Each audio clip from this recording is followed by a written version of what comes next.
It's been a while since last I preached, but we'll pick up where we left off in the letter of Paul to the Ephesians, if indeed it was Paul who wrote it, the 4th chapter, verses 1 through 6. Would you listen to see if the Spirit is alive in this text for you today?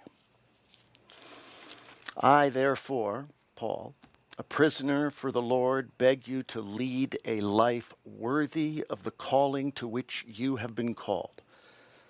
Lead it with all lowliness and meekness, with patience, forbearing one another in love, eager to maintain the unity of the Spirit in the bond of peace. There is one body and one Spirit, just as you were called to the one hope that belongs to your call. There's one Lord, one faith, one baptism, one God and Father of us all, who is above all and through all and in all.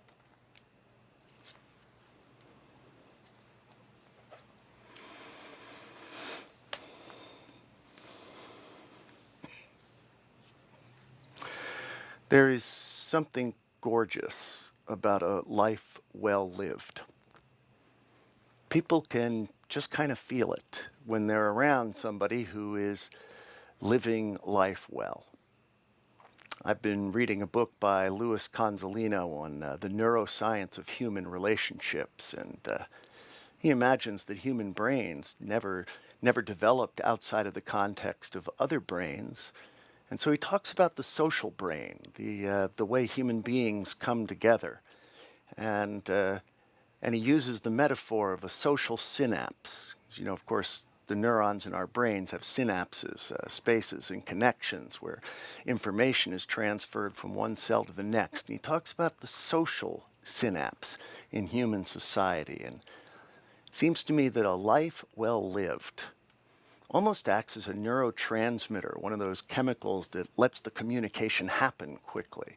And it acts as a neurotransmitter in human society. It's like it draws the best out of each individual and brings it together. There is something absolutely gorgeous about a life well lived. Over the years, I've seen that perhaps most starkly, or maybe really thought about it most starkly, in the midst of memorial services. I've been at this preaching thing for 22 years, and so I've done quite a few of them. And you notice real differences between them. I think I've mentioned before that it's kind of awkward when you're in a service and the only thing somebody can say is, well, he really loved his Giants. You know, he really loved his Giants. Of course, if they were losing, you better stay away because he could be pretty mean. He really could. But that's only when he was drinking. There's an embarrassed sort of silence as people look for things to say that might be nice. You know, well, he worked hard some of the time, but he loved his Giants.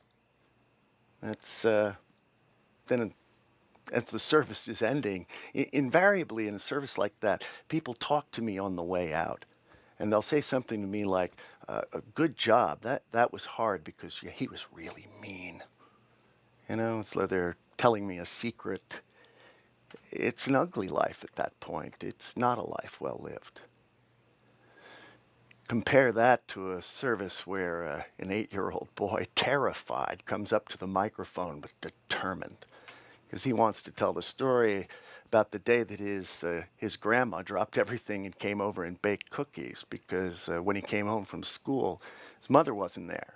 Turns out that her car had broken down and she couldn't get home in time. And you just had the feeling when you listened to this story that it wasn't the first time and it wasn't the last time that this grandma dropped everything and focused entirely on this little boy. That's why he wanted to tell us the story. And of course, throughout that service, you know, people were telling little stories about how generous she was, things that she did.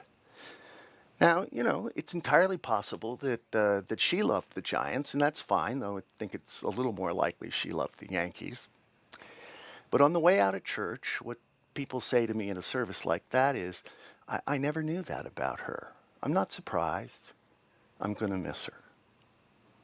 A life well lived. Let's beautiful. It draws the best out of us. And we need lives like that. We need lives like that now because there's a kind of ugliness that is sweeping the globe. Oh, it's swept the globe before. There's an ugliness, there's an outrageous pain in the world. And it's really only outrageous love. It's only the power of life that is going to meet that kind of ugliness. That's certainly what the Apostle Paul is calling for in this passage here. Live a life worthy of your calling. We'll talk about what he means by calling in a little bit, but if we're going to live a worthy life, a beautiful life, a life that calls forth the best in the people around us, it's going to be centered on love, he says. He's been saying that throughout this letter to this point, love, which is sometimes not terribly helpful because you have to ask yourself what love is. Now, if you've been looking at the Christian scriptures for a long time, it's probably not going to be a surprise to you to hear that the word that the author used was agape love. And you probably know that agape is the love that empties itself, that is interested in putting value in to another. And eros, by contrast, is that love that enjoys the value in something, wants to enjoy it and have it close to, to own it in one sense. Sometimes use it up because it's the beauty that's there for us to enjoy. Agape and eros, and if you're familiar with the Christian scriptures, you know that agape is superior to eros, but it's very interesting to me that in this text, the author talks about what love is like, about this worthy life that he wants us to live, and it sounds an awful lot like the way my friends in the Center for Integral Wisdom are talking about eros, about unity, about the coming together, the joining of one to another. We talk about it as the evolutionary impulse, eros, from the very start, that thing that makes two want to become one. From the very earliest particles after the first bang that form atoms and then molecules and then self-replicating molecules, till finally we have cells, and specialized cells become organisms, and eventually we create brains with synapses, and they are able to create entire societies, social brains that communicate one with another and draw out the best in one another. This is the evolutionary impulse. This is eros at work, this desire for the next beautiful thing. It's how creation moves forward. It's what Paul's talking about here. Come for unity, for the peace or the wholeness as things come together. But the interesting thing about this creative process, this evolutionary process, is that it requires that we transcend what went before and yet include it. It requires that individual pieces, as they come together into one, are going to have to let go of their separate identities. And they're going to have to come together in the one with a new identity. And we are afraid to do that. And that is the problem at some point with eros. Eros, when it runs amok, devolves into fear. We act out of fear and we hang on to things. And it makes things pretty ugly. Which is, I think, why Paul then turns to agape. Because agape is that self-emptying love, that willingness to give up oneself for the sake of the next moment of beauty, for the sake of creation, for the sake of hope and newness and freshness and beauty and gorgeousness. But of course, agape can run amok too. Because without the passions for life that eros bring into creation, agape is simply going to let go of life, ultimately devalue it. Agape run amok runs to thanatos, death. And so what we see is it's the dance between agape and eros that drives creation's story forward. It's the dance of agape and eros that lives within every single one of us. That's how the story unfolds. And what that means is that you are a unique expression of that dance, which brings us to the idea of call. You are an expression of the dance of agape and eros, looking for the next gorgeous moment of creation. How will you live to bring that about? How will you live a good life, a well-lived life, one that's beautiful and draws the best out of all of us? That's the goal that this author is looking for. Maybe I can make it a little bit more concrete with an example. I was talking to a friend of mine who's looking for love, and she's doing it the way lots of people are doing it now, going online and doing some online dating.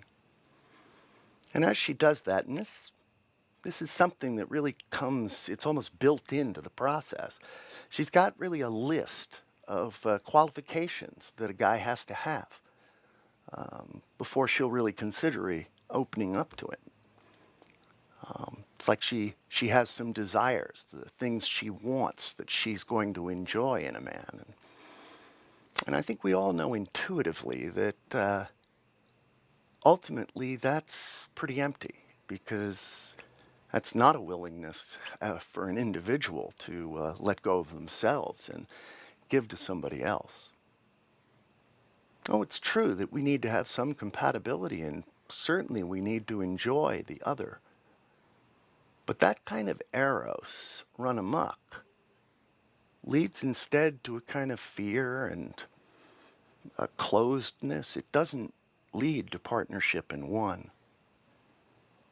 About this time, I was reading a quote from my friend Mark Goffney.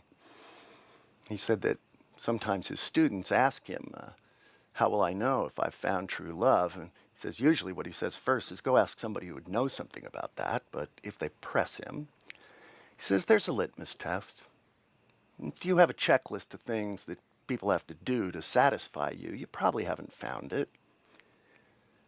But if you're thinking about what you can do to bring out the best, the new life, the hope in this person, if the thing you're worried about is the thing you don't have to give them so that they can become the best form of life that they can be, well, then you've probably got it, and you ought to go for it. That's the dance of agape and eros. The passion for life, the enjoyment for what's next, the search for beauty. A life well lived, because there's a willingness to let go of who you are in order to find out who you might become. Ugliness is sweeping the globe. There is outrageous pain in the world, and it is only the dance of love that can meet it, because that's creation's power. And as we express creation's power, we will find that the next beautiful thing emerges in front of us.